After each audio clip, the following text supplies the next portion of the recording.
Assalamualaikum warahmatullahi wabarakatuh. Alhamdulillahirabbil alamin wassalatu wassalamu ala asrofil anbiya'i wal mursalin wa ala alihi wa sahbihi ajmain. Rabbi ishrah li sadri wa yassir li amri wahlul 'uqdatam min lisani yafqahu qawli. Raditu billahi rabbah wa bil islami dinah wa bi Muhammadin nabiyya wa rasulah. Rabbi zidna ilma warzuqna fahma. Amin amin ya mujibas sa'ilin. Anak-anakku kelas 5 yang senantiasa Bapak banggakan dan Bapak sayangi, hari ini kita berjumpa kembali dalam pendidikan agama Islam, pelajaran keempat, bagian pertama ya. Pelajaran keempat, bagian pertama yang membahas tentang bulan Ramadan yang indah. Nah, anak-anakku kelas 4, sebelum kita memasuki pelajaran lebih lanjut, tentunya kita tahu bahwa salah satu bulan dalam Islam yaitu bulan Ramadan. Nah, di bulan Ramadan ini kita mempunyai beberapa kewajiban kepada Allah Subhanahu wa taala. Salah satunya yaitu puasa bulan Ramadan. Ya, puasa bulan Ramadan ini diwajibkan oleh Allah Subhanahu wa taala bukan hanya kepada umat Islam sekarang, tetapi kepada umat-umat yang datang sebelum kita, seperti kata Allah dalam Al-Quran, yaitu ya ayyuhalladzina amanu kutiba alaikumussyam kama kutiba alal ladzina min qablikum la'allakum tattaqun. Hai orang-orang yang beriman, diwajibkan atas kamu sekalian berpuasa sebagaimana telah diwajibkan atas orang-orang sebelum kamu. Artinya mulai dari zaman Nabi Adam sampai nanti hari kiamat, puasa ini sudah pernah diwajibkan oleh Allah Subhanahu wa taala kepada manusia. Nah, terus kemudian puasa di bulan Ramadan. Ya, puasa di bulan Ramadan ini hukumnya wajib atau fardu ain. Fardu atau kewajiban yang ditimpakan kepada setiap individu, tidak boleh diwakilkan. Itu puasa Ramadan. Mengapa kita harus puasa? Mengapa kita harus puasa? Puasa itu banyak hikmahnya. Nah, salah satunya menyehatkan. Selama 11 bulan perut kita, mesin yang ada di dalam perut kita senantiasa bekerja tanpa henti. Nah, di bulan Ramadan ini mesin-mesin organ-organ dalam tubuh kita itu sedikit beristirahat sehingga nanti 11 bulan ke depan akan siap untuk digunakan kembali. Ya. Puasa itu hadiahnya takwa. Apa sih takwa itu? Takwa itu adalah derajat di mana orang itu melakukan semua kewajibannya dan meninggalkan semua larangannya. Bahkan takwa itu adalah sebagai penentu, pembeda antara orang lain. Ya. Jadi di hadapan Allah itu semua manusia sama, tidak ada perbedaannya. Kaya, miskin, jelek, cantik, ya kan? Semua sama. Yang membedakan apa? Yang membedakan adalah ketakwaannya. Maka ketika kita melakukan puasa, maka kita akan dianggap berbeda oleh Allah karena kita diangkat derajatnya menjadi orang-orang yang bertakwa. Nah, sekarang kita lanjut dengan syarat wajib puasa. Nah, syarat wajib puasa itu adalah sesuatu yang harus dipenuhi sebelum kita melaksanakan puasa. Ya, kewajiban yang harus kita penuhi sebelum kita melaksanakan puasa. Apa saja itu? Yang pertama yaitu berakal sehat. Nah, orang yang mau melakukan puasa dia harus berakal sehat. Orang gila tidak wajib puasa, anak kecil tidak wajib puasa. Kemudian syarat yang kedua yaitu dewasa. Nah, dia harus berusia dewasa, yaitu perempuan yang usianya 9 tahun atau pernah menstruasi, bagi laki-laki yang usianya 15 tahun atau pernah mimpi basah, itu yang dikatakan dewasa. Paham anak-anak? Kemudian syarat wajib yang selanjutnya adalah kuat berpuasa. Walaupun dia dewasa, dia berakal, tetapi kalau dia tidak kuat atau tidak mampu berpuasa, maka dia tidak diberi kewajiban untuk berpuasa. Memang ada Pak orang dewasa yang tidak kuat berpuasa? Ada. Contohnya yaitu orang-orang yang punya penyakit akut. Yang apabila dia melakukan puasa penyakitnya akan bertambah parah. Itu boleh tidak berpuasa, ya.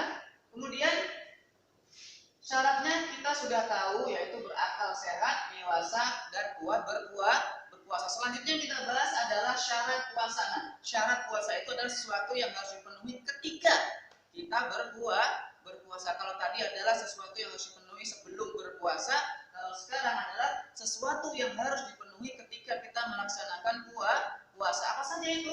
Yang pertama, dia harus beragama Islam. Dia dewasa, kuat puasa, ya kan, berakal, tetapi dia tidak beragama Islam, maka dia tidak berkewajiban untuk melaksanakan puasa Ramadan. Yang selanjutnya adalah berakal, ya, berakal. Sama ya? Nah, syarat wajib sama syarat puasa sama, yaitu salah satunya berakal. Ketika dia sebelum puasa dia berakal, sehat akalnya, tetapi kemudian di pertengahan puasa, waktunya setelah sholat zuhur tiba-tiba dia gila, maka puasanya batal dan tidak memiliki kewajiban untuk mengganti, ya kan? Karena gugur kewajibannya. Kemudian yang selanjutnya adalah tamyiz. Tamyiz itu artinya cerdas, yaitu orang-orang yang dapat membedakan mana yang baik dan mana yang tidak.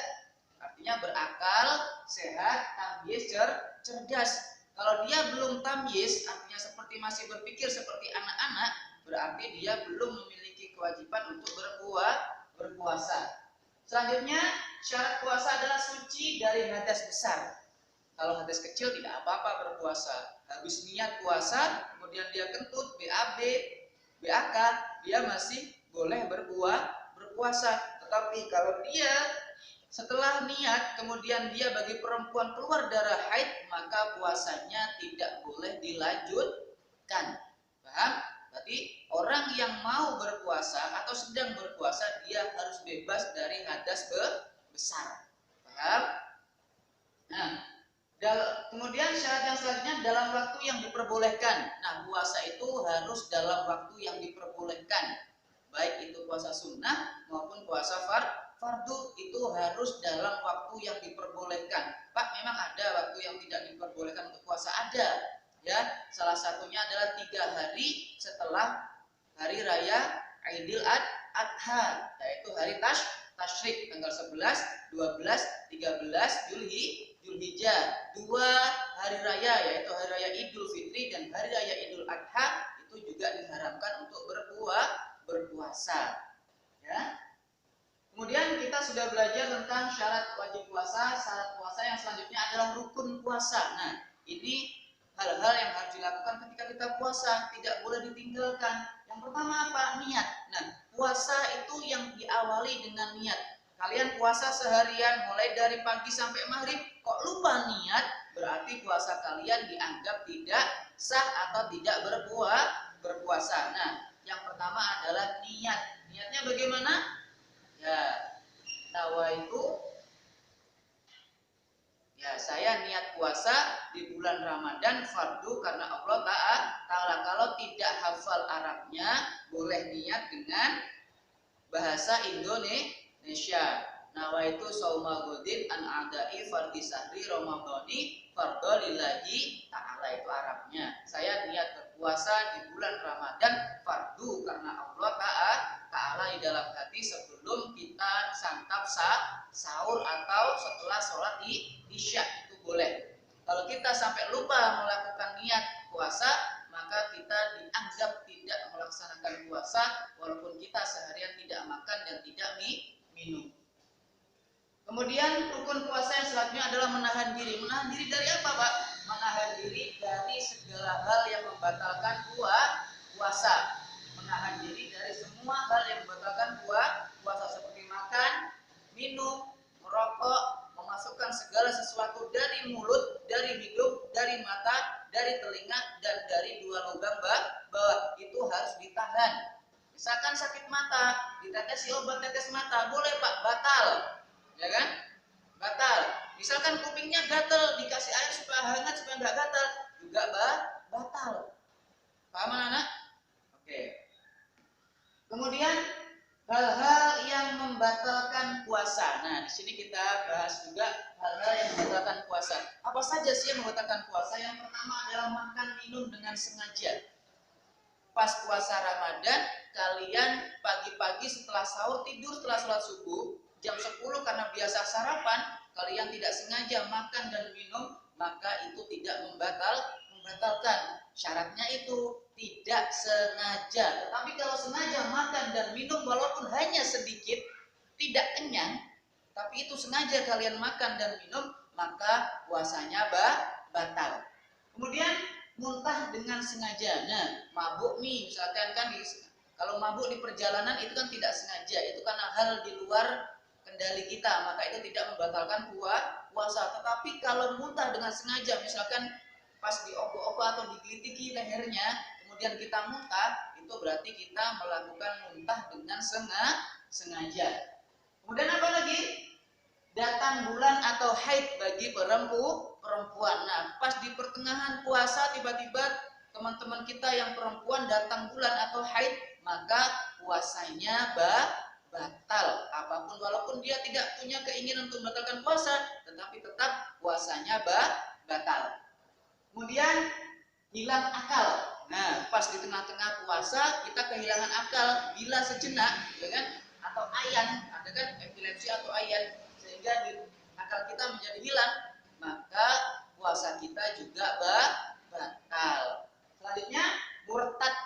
Nah, ketika kita puasa, kita tiba-tiba murtad atau keluar dari Islam, ya kan? Secara sengaja maupun tidak, ya kan? Memang apa Pak murtad yang tidak sengaja? Murtad yang tidak sengaja atau murtad yang kita tidak berasa, ya salah satunya enak ya jadi orang ini tidak berpuasa, enak ya jadi orang ini tidak sholat. Nah, itu berarti kita secara tidak langsung mengakui kebenaran agama lain, berarti kita sudah murtad secara tidak langsung. Paham anak?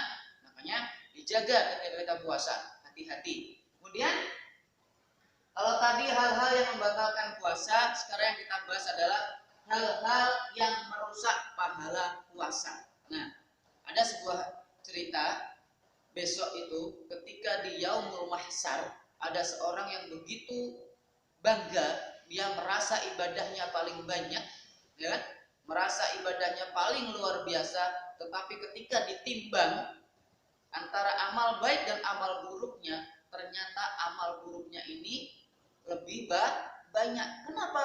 Karena amal baiknya ini tidak menghindari hal-hal yang membatalkan pahalanya. Ingat, pahala juga bisa dibatalkan. Nah, dan puasa ini apa saja yang membatalkan pahala puasa? Yang pertama adalah berkata-kata yang tidak baik, berkata yang tidak sesuai dengan syariat atau ajaran Islam, maka ini dapat membatalkan puasa. Nah, hati-hati nih, biasanya laki-laki yang biasa puasa main game, kalau kalah berkata kasar, nah itu dapat membatalkan puasa. Atau bertemu temannya karena dia biasa berolok-olokan, itu juga membatalkan puasa. Makanya hati-hati ketika kita melakukan puasa Ramadan, sebaiknya kita berbanyak berdiam diri di rumah, bertafakur, berzikir kepada Allah Subhanahu wa Ta'ala, agar apa yang kita lakukan selama dari pagi sampai nanti waktu berbuka tidak sia-sia. Paham anak? Jadi kita bahas syarat puasa, ya? Kemudian syarat wajib puasa, rukun puasa, yang membatalkan puasa, dan juga yang membatalkan pahala puasa. Baik, kita lanjutkan. Tadi kita sudah belajar tentang syarat wajib puasa, rukun puasa, yang membatalkan puasa, dan yang membatalkan pahala puasa. Nah, sekarang yang kita bahas adalah sunnah-sunnah di bulan suci Ramadan. Tadi kalau puasa bulan Ramadan itu hukumnya wajib atau fardu ain. Tetapi di dalam bulan suci Ramadan itu juga ada pahala-pahala sunnah yang harusnya kita kejar agar kita beruntung di akhirat nanti. Kenapa? Karena di bulan suci Ramadan itu pahala yang kita lakukan, hadiah setiap ibadah yang kita lakukan, baik itu yang wajib maupun yang fardu, dilipat gandakan oleh Allah sebanyak 1000 kali. Kita sholat 1 rakaat di bulan biasa ya pahalanya 1 rakaat. Kalau jamaah dilipatkan menjadi 27 derajat atau 27 kali, tetapi kalau di bulan suci Ramadan ya dilipatkan menjadi 1000 kali. Kalau kita sholat jamaah berarti 27 dikali 1000, ya kan? Kalau sedekah, ada hadis mengatakan barang siapa sedekah atau jariyah 1 gandum maka akan dilipatkan menjadi 700 oleh Allah Subhanahu wa taala. Kalau sedekah di bulan suci Ramadan berarti 700 dikali 1000. Makanya ketika di bulan suci Ramadan nanti, ayo kita berlomba-lomba memperbanyak mencari hadiah dari Allah Subhanahu wa taala dengan melaksanakan yang diwajibkannya dan juga melaksanakan yang disunahkan. Nah, adapun sunah-sunah di bulan suci Ramadan yang pertama adalah sholat taraweh. Ya, sholat taraweh. Sholat taraweh ini hukumnya sunnah muakkad, sunnah yang dianjurkan. Nah, pertanyaannya nih, kalian berapa rakaat melaksanakan sholat taraweh? Ada yang 8 rakaat, ada yang 12 rakaat, ada yang 20 rakaat. Apa itu boleh, Pak? Boleh, semuanya benar. Yang tidak benar itu yang tidak melakukan sholat taraweh. Ya, nggak usah berdebat, 12 nggak boleh, 8 nggak boleh, 20 gini-gini. Benar, 8 benar, 12 benar, 20 benar. Yang nggak benar adalah orang yang tidak melaksanakan sholat taraweh. Kemudian tadarus Al-Quran. Nah, tadarus Al-Quran di malam bulan suci Ramadan setelah sholat taraweh itu hukumnya sunnah, tetapi sunnah muakkad yang dianjurkan, yang mana pahalanya dikalikan 1000 oleh Allah Subhanahu wa taala. Kalau di bulan biasa membaca Al-Quran 1 hurufnya itu dipahala 10. Kalau kita dalam keadaan wudhu dipahala kalau kita dalam tidak keadaan wudhu dipahala 25. Kalau kita dalam keadaan wudhu dipahala 50 kalau kita baca Quran di dalam sholat. Tetapi kalau di bulan suci Ramadan dikalikan 1000. Nah, mumpung nanti di bulan suci Ramadan insya Allah, dan semoga kita berjumpa di bulan suci Ramadan berikutnya, maka ayo kita sama-sama berlomba-lomba mencari pahala, mencari hadiah dari Allah Subhanahu wa taala. Paham anakku? Nah, selanjutnya tadi tadarus sudah, selanjutnya sedekah. Sedekah ini sangat besar manfaatnya. Karena apa? Kata Rasulullah SAW dalam sebuah riwayat, ada 3 perkara, ya kan? Ada 3 perkara. Apabila dia meninggal, 3 perkara ini tetap mengalir pahalanya. Sholat kalau orang sudah mati putus pahalanya. Puasa kalau orang sudah meninggal putus pahalanya. Ngaji kalau sudah meninggal putus pahalanya. Tapi ada 3 perkara, walaupun dia sudah meninggal dunia, ya kan? Meninggal dunia zaman Nabi Adam misalkan, sampai sekarang pahalanya tetap dikirim oleh Allah, hadiahnya tetap dikasih oleh Allah Subhanahu wa taala. Apa saja itu? Yang pertama yaitu sedekah jariyah. Nah, sedekah jariyah ini pahalanya atau hadiahnya dari Allah tidak akan pernah putus sama sekali. Contohnya nih, kita sedekah jariyah kepada anak yatim piatu, ya kan? Sedekah jariyah dimakan, dia beribadah, maka kita sudah meninggal, anak yatim itu tumbuh dewasa kemudian melakukan ibadah. Ya, salah satu manfaat daripada makanan yang kita berikan adalah memberikan dia dewasa kemudian beribadah. Maka ketika dia beribadah, kita masih dapat pahala ibadah dari anak itu tanpa mengurangi pahalanya. Ya kan? Terus kemudian anak itu menikah mendapatkan anak yang soleh terus seperti itu, maka ibadah yang kita beri makan itu akan terbagi kepada kita tanpa mengurangi daripada pahala mereka. Contoh lagi sedekah jariyah ke masjid, ada pembangunan masjid kan, kita sedekah jariyah di sana, dibangunlah masjid, ada banyak orang yang sholat di sana, mengaji di sana, ya kan, tadarus Al-Quran di sana, kita juga mendapatkan pahala dari orang-orang yang beribadah di masjid itu tanpa mengurangi pahala dari orang-orang tersebut. Paham? Nah, itu tadi dari manfaat daripada sedekah. Bahkan ada sebuah riwayat di dalam Al-Quran yang mengatakan seandainya manusia ini, banyak manusia ini yang meminta kesempatan hidup satu kali kepada Allah Subhanahu wa Ta'ala hanya untuk melakukan sedekah jariah. Bukan ingin, ya Allah hidupkan saya sekali lagi saya akan banyak sholat, tidak. Hidupkan saya sekali lagi maka saya akan banyak melakukan puasa, tidak. Tetapi ya Allah hidupkan saya sekali lagi maka akan saya perbanyak sedekah jariah. Kenapa? Karena ketika kita meninggal dunia, ternyata sedekah jariah ini yang paling banyak manfaatnya, terus mengalir pahalanya bahkan ketika kita sudah menjadi tulang belulang. Ya, makanya nggak usah nunggu bulan suci Ramadan, kapanpun, ya kan? Kalau di luar bulan suci Ramadan, setiap sedekah jariah kita, satu dari sedekah jariah kita dilipatkan menjadi 700, ya kan? Coba, jika kalian meminjami orang 700, baliknya berapa? Minjami 1000, baliknya berapa? Tetap 1000. Tapi kalau kita meminjami Allah dengan sedekah jariah 1000, maka akan dibalikkan oleh Allah nanti di akhirat menjadi 700.000. Dan itu bukan tercatat riba, ya kan? Enak kan? Kalau kita menghutangi Allah dengan sedekah jariah. Kemudian apalagi yang tidak putus, perhatikan sedekah jariah. Yang kedua, ilmu yang bermanfaat. Nah, apa sih ilmu yang bermanfaat itu? Ilmu yang dapat memperbaiki atau dapat dimanfaatkan oleh orang lain. Contohnya kita mengajari sholat, nah itu ilmu bermanfaat. Ketika orang itu sholat, karena kita yang mengajari sholat, maka kita juga dapat pahala daripada orang sholat orang tersebut tanpa mengurangi pahalanya. Pak, saya kan tidak bisa sholat, tidak hafal bacaan sholat. Saya bisanya misalkan karena saya masih kecil, Pak, saya bisanya hanya basmalah. Tidak masalah, ajari adik kalian baca basmalah, ya kan? Ajari keponakan-keponakan kalian baca basmalah. Ini loh baca basmalah yang benar. Bismillahirrahmanirrahim. Adik kalian bisa.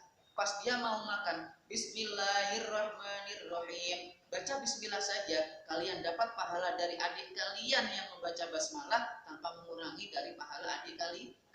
Coba bayangkan, jika yang kalian ajari ini ada 1000 orang hanya membaca basmalah, kalian meninggal, orang-orang yang kalian ajari untuk membaca basmalah ini setiap mau melakukan apa baca basmalah, kalian dapat pahala. Nah toh, ilmu yang bermanfaat.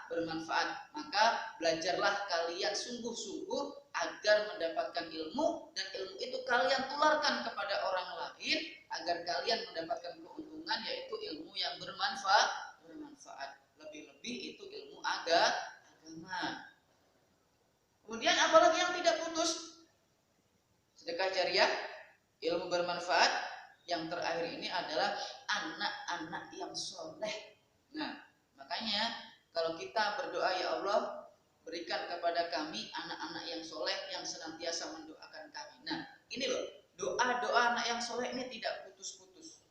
Nanti anak soleh ini melahirkan anak lagi, cucu, nah berarti kan cucu yang soleh mendoakan kita juga tidak putus-putus. Paham anak? Kemudian manfaat puasa Ramadan. Nah, apa saja manfaat puasa Ramadan? Puasa Ramadan itu manfaatnya yang pertama, ungkapan syukur kita kepada Allah Subhanahu wa Ta'ala selama 11 bulan, ya kan? Selama 11 bulan Allah telah memberikan kita karunia yang tidak putus-putusnya. Contohnya apa? Contohnya adalah udara. Udara itu sesuatu yang remeh-temeh, anggap aja kan? Kita tidak pernah merasakan, hampir tidak pernah berpikir apa sih manfaatnya udara. Padahal kalau seandainya udara ini tiba-tiba di-stop di bumi ini oleh Allah, maka semua manusia akan mati.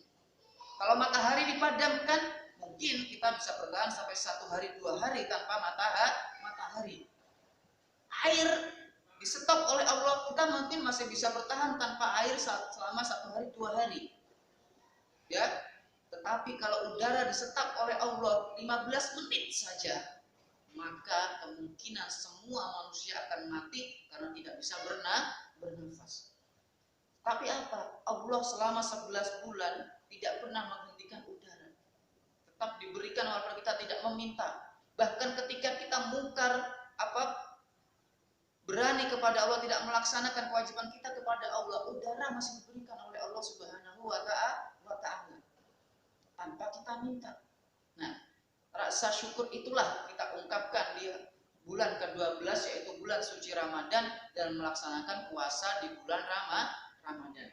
Kedua, melatih kejujuran. Nah, ini biasanya yang masih baru belajar puasa nih, ditanyain, "Puasa nak?" "Puasa," tetapi pas mandi di kamar mandi sambil minum. Berarti dia tidak jujur, melatih kejujuran. Kemudian selanjutnya apa? Menanamkan rasa kasih sayang. Nah, ketika kita puasa, lapar nih, ya kan? Dari pagi sampai sore tidak makan. Ya Allah, ternyata seperti ini rasanya kelaparan. Padahal saya hanya 1 bulan tidak makan selama hanya siang saja. Lantas bagaimana dengan orang-orang yang nasibnya lebih buruk dari kami, ya Allah? Yang untuk makan sehari saja susah. Nah, dari situlah timbul rasa kasih sayang untuk berbagi kepada orang-orang yang kurang beruntung lebih dari kita. Menyisihkan sebagian hartanya untuk sedekah kepada orang-orang yang bahkan mencari makan saja susah. Menimbulkan rasa kasih sayang. 4. Sehat jasmani dan rohani. Ya, sama nah. Perut kita itu ibarat mesin yang terus menggiling selama 11 bulan terus menggiling tanpa henti. Untungnya mesin ini ciptaan Allah, tidak mudah rusak. Tapi bayangkan mesin yang terus bekerja terus apa? Tangan kalian seperti ini selama setengah jam saja, ya kan? Ini kan seperti mesin kan? Terus selama setengah jam saja 30 menit. Ini sudah pegel. Bayangkan perut ini yang terus menggiling makanan kita selama 11 bulan, ya kan? 30 kali 24 jam kali 11 terus bekerja. Maka diistirahatkanlah jasmani kita ini selama 1 bulan, yaitu dengan puasa Ramadan. Sehat jasmani. Sehat rohaninya apa? Dengan puasa kita berpikir, ya Allah, ternyata benar. Kenikmatan yang kau berikan berupa makan itu sangat luar biasa. Rohani kita berpikir tafakur akan kebesaran Allah Subhanahu wa ta'ala. Kemudian yang terakhir, melatih kesabaran. Ya kan? Puasa berhaus-haus, berlapar-lapar dari pagi sampai sore, melatih kesabaran kita agar kita bersabar bisa menahan lapar. Kita hanya 1 hari kali 30. Bayangkan orang-orang yang tidak beruntung dari kita. Melatih berapa hari, berapa tahun untuk menahan lapar. Karena mereka tidak beruntung. Makanya kita dengan puasa Ramadan ini dilatih oleh Allah Subhanahu wa ta'ala agar kita bersabar. Karena orang-orang yang tidak seberuntung kita banyak di luar sana. Yang bahkan membeli nasi saja tidak sanggup. Membeli air saja kadang kekurangan. Makanya kita diberlatih bersabar di bulan suci Ramadan agar kita menjadi orang-orang yang bersabar, orang-orang yang bersyukur kepada Allah Subhanahu wa ta'ala. Nah, anakku kelas 5 yang senantiasa Bapak sayang dan Bapak banggakan, hari ini pelajaran keempat Bapak cukupkan. Semoga apa yang Bapak sampaikan dapat kita pahami bersama-sama sehingga dapat menambahkan kekayaan hasanah keilmuan kita, dan semoga ilmu yang kita dapatkan menjadi ilmu yang manfaat dan barokah. Amin amin ya mujibas sa'ilin. Akhirul kalam, ihdinas siratal mustaqim. Assalamualaikum warahmatullahi wabarakatuh.